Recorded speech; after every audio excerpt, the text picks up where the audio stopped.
So, taking a look at that moment when the queen says, look, whether you have religious faith or you don't, that you may be atheist or agnostic, that this is a time really to unify and to slow down and to think about this opportunity.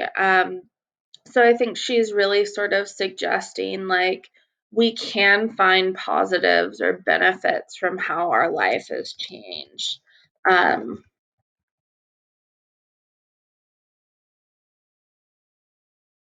and to reflect on what we want to do in the future as a common people.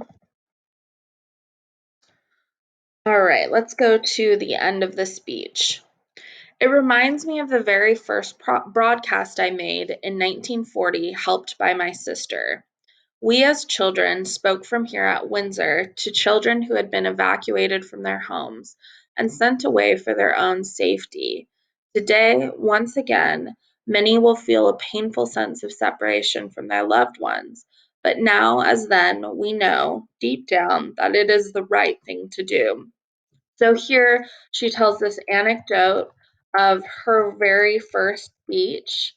Um, and so this is a historical reference to when she had to experience, um, as a English person, people having to evacuate from their homes. So I think she's saying here that she understands what people are going through and being separated from their loved ones.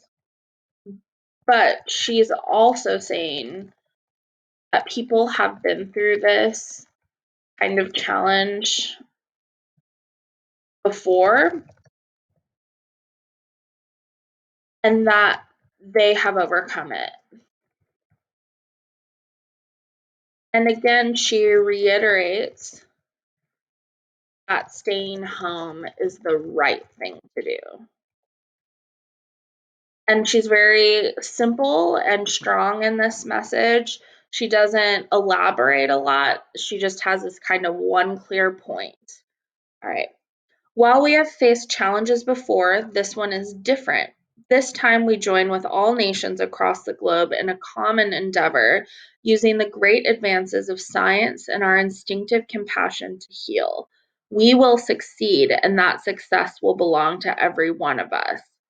We should take comfort that while we may have more still to endure, better days will return.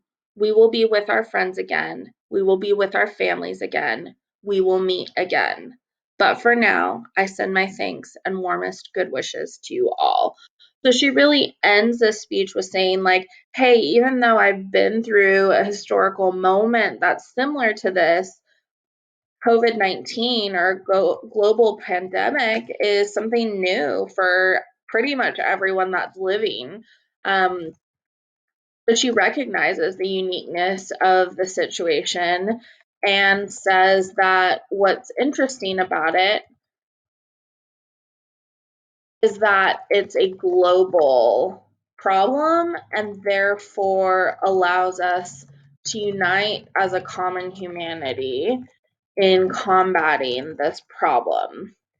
And she says we join with all nations in a common endeavor.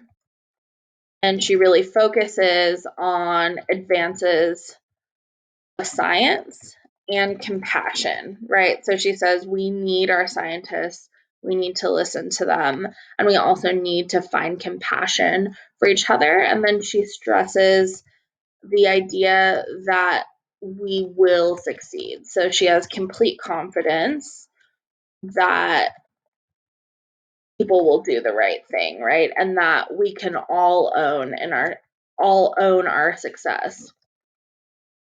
And then at the very end, we have this kind of call to action where she says, take comfort, better days are coming, and that we will be reunited.